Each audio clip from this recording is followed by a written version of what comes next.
and welcome to my kitchen. Today I'm going to start a European style sourdough starter. I'm going to take sourdough a step further and we're going to start a European style sourdough. What makes it European is we're going to be using rye flour and pumpernickel flour or pumpernickel meal, and instead of just using straight water or juice, I'm going to use pickle juice. This is going to give it a really deep flavor. It's going to give it a little more sourness, and it's going to be perfect because I want to attempt to make my own marble rye. What I have here, we're going to start with the basic, which is you're going to start with a cup of flour and a cup of water. In the previous sourdough series, I started with a cup of whole wheat flour. Today, we're going to go with rye flour.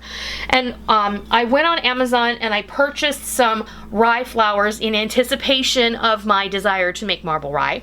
I ordered 4 bags of the light rye flour and 4 bags of the dark rye pumpernickel meal. Now what I did, I'm going to use a half a cup of each. But what I did with the pumpernickel meal is I went ahead and I ran it through. You can see it from the side here. I'll turn it and Rick can show you. I only took a little bit and I stuck it in my coffee grinder and I ran it through there just to break it up a little because it is kind of coarse. So I wanted a little bit finer for this application. So what we're gonna do is simple. I'm just gonna get a canning funnel because I know I'm gonna make a mess. Problem. We're gonna put our flours in the bottom of our jar. I have a 2-quart mason jar here just because it makes things easier for me.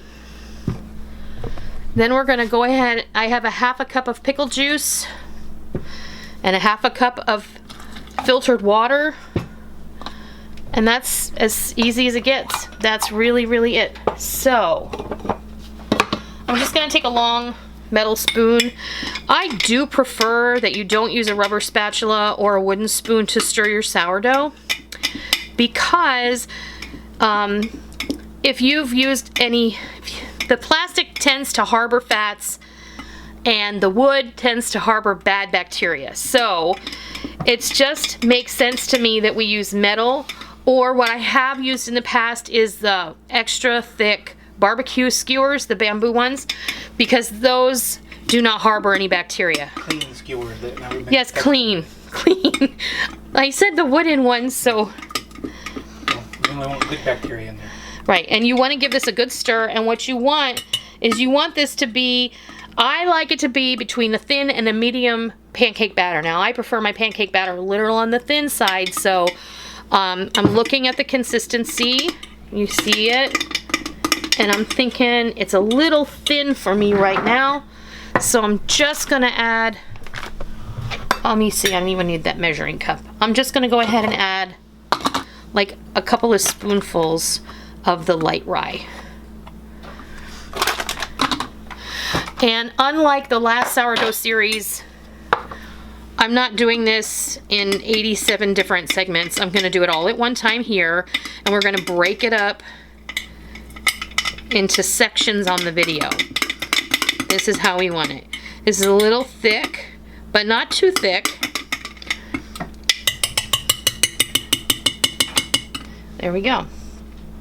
Now, it smells really good.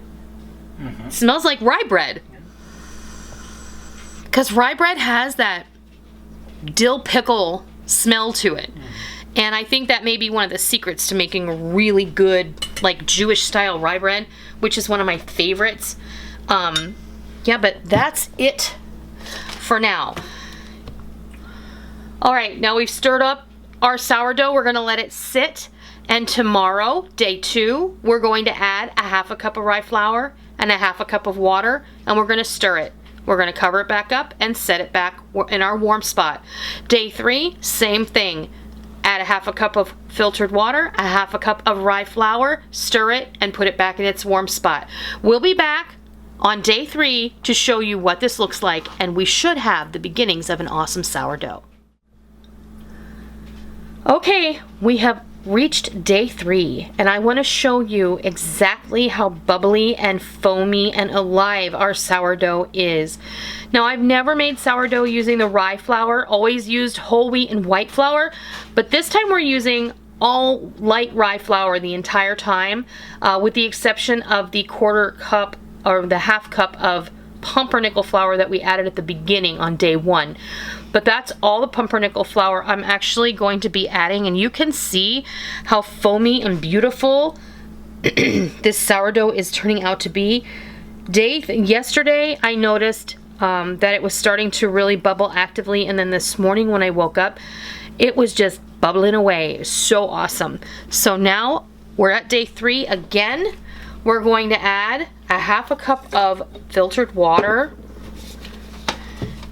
and I'm going to use my canning funnel, and we're going to add about a 1/2 cup of light rye flour. You can use dark rye flour, it doesn't matter, it's up to you. And then I like my bar spoon, which is what I used the first time around, but just like before, I love these bamboo barbecue skewers, and this is just a one-time use disposable item. So just get that stirred in there really, really well, and just so you don't see any more dry flour, okay? If you have some up here on the sides, there's really not much you can do about that. But just let it go and get way down there and kind of tap it off. I like to try and keep the upper portion of the jar as clean as possible. And then just discard that stir stick. And in about a 1/2 an hour, you can come back to this and you'll be able to see that it is churning. You can already see bubbles are starting to come up, and it's going to start eating the sugars from that new flour that you put in there. It's basically starting to digest it and ferment it. And with the addition of that pickle juice, which is what we added in place of juice or just plain water, that's giving it a kickstart, and it smells amazing. This sourdough smells completely different from the other sourdough I made. We are on day 5 of our sourdough journey for this European sourdough, and I got a little story to tell you while we feed this. Now, like I said, we are on day 5. We have a nice amount of sourdough here. You can see the level. We've got, what is it going to be? About 5 cups worth, maybe a little bit less than that. I made myself a screen from an old colander or sieve, like a strainer that I wasn't using, so I just took my scissors and I cut it apart and I popped it inside the ring like that. It makes a perfect... Why? Why what? You can't find it. I can't find the screen for my other one, so I got, you know, creative. So what we're gonna do now is I can go ahead and just give this a little bit of a stir, and let me grab a canning funnel. We're gonna go ahead and add, again, this is our last addition before we get ready to use it. We're gonna let this go ahead and do its magic for a day, and then tomorrow I'm gonna be making some rye bread with it.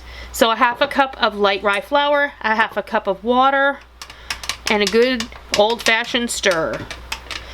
And what will happen is you will almost immediately see it react and start foaming, and see exactly how alive your sourdough is, or at least this one is really alive, and I'm really, really pleased with it. So then I'm gonna tell you a little story about the video you've been watching.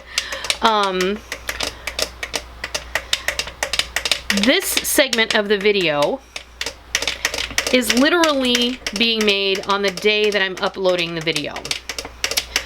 The rest of the video was made a year ago in July. I never did get around to doing the things that I wanted to do last year because of one thing or another, and I stuck the sourdough in the fridge and I forgot about it. And I pulled it out and I thought, well, let's see if it's still viable, and I tried to feed it and nothing, so dumped it down the drain and I started it over again. You can see how alive that sourdough is because we have just fed it, and it's really foaming and churning and bubbling, and that's exactly what you want in a sourdough. You want that thing to be alive.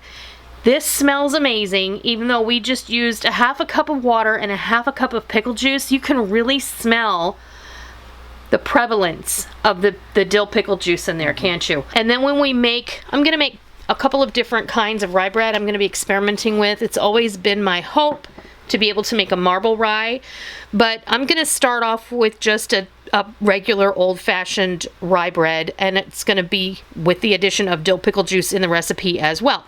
So you're going to have the dill pickle juice from the sourdough, and you're going to also have dill pickle juice in the rye bread. So don't worry, because I will definitely film it when we make the rye bread, and then we will do that together. Look at it. Look how alive that is. Look at it. It's fabulous. And it's just going to keep foaming and bubbling, and it's going to rise up for about 2-3 inches, and then it's going to just subside and go back down, and you'll be able to tell because it'll climb the sides of the jar, and then it'll go back to sleep. But I'm just going to let this hang out on my counter. And then the way that you'll use this is I use about 1 cup to 1.5 cups of sourdough in my recipes, sometimes 2 cups. And what you want to do before you use your sourdough is you're going to want to feed it. Again, you're going to want to feed it 1/2 cup of water and 1/2 cup of rye flour. And then you're going to wait 1/2 hour before you use it. And then you're going to add it to your recipe. And then you're going to put it away. And the next time you want to use it, you're going to feed it again, and so on and so forth. A lot of people ask me, don't you throw away part of the sourdough? I do not. If I have someone who wants to share it, I will give them, I'll give them half of this, and then I will move on. But I cannot bear the idea of throwing this down the drain, because you worked hard to make it. You put ingredients in there to make it. I'm not going to throw it away. I think that's incredibly wasteful, for one thing. And if you have a friend, you can share it with them. Or I have heard of, but I've never done it myself, I've heard of people pouring this into their dehydrator trays and drying it out, and then powdering it and using it as sourdough. Then you can actually reactivate that with water. I have never tried it before, but I do know people who have done it. So that's entirely up to you. But that is how you make a European style dill pickle rye sourdough, and I hope this has given you some inspiration to try one on your own. This whole process just takes time and patience, and really it takes 3 ingredients: water, pickle juice, and rye flour. And I used the dark rye and the light rye in the first edition, and then I did put a pinch of yeast in the sourdough just to get it going, because I really feel like that's important to a successful outcome, because depending on where you live in the country, you may not have a lot of natural yeast floating around, and depending on the time of year, there may be nothing floating around in the air, and you may or may not catch it. It just depends on where you are, and it depends on what's floating around in the air. Does it have to be pickle juice? It doesn't have to be pickle juice. You can just use plain water. Didn't you use one with pineapple juice one time? We've made one with pineapple juice. You can use one with grape juice. We made one with beer once. I didn't personally like the way that tasted so well, but it worked. Sourdough is really what you make it, and it's all about experimenting and having fun. I mean, really, what do you have to lose but a few little ingredients? And I know I said don't like wasting the sourdough by throwing it down the drain, but if you're just kind of experimenting and learning, there's absolutely no harm in just giving it a try and seeing where it takes you. So I hope you enjoyed the video, and I hope you learned something. I want to thank you for joining me today, and if you enjoyed this, please give me a thumbs up. And if you are new to my kitchen, I would like to say welcome. It's always a pleasure to invite and receive new friends into my kitchen. If you like the video, please consider hitting that subscribe button. And if you are a tried and true member of the Noreen's Kitchen family, thank you very much. And remember to hit the bell notification button, because we don't want any of you to miss out on all the real food for real people, real easy recipes that we present all the time right here on our YouTube channel and straight from our kitchen. I hope that you give creating your own sourdough a try, and I hope that you love it. Stay tuned for subsequent videos where we're going to be making bread with this very sourdough. I hope that you love it, and until next time, I'll see ya.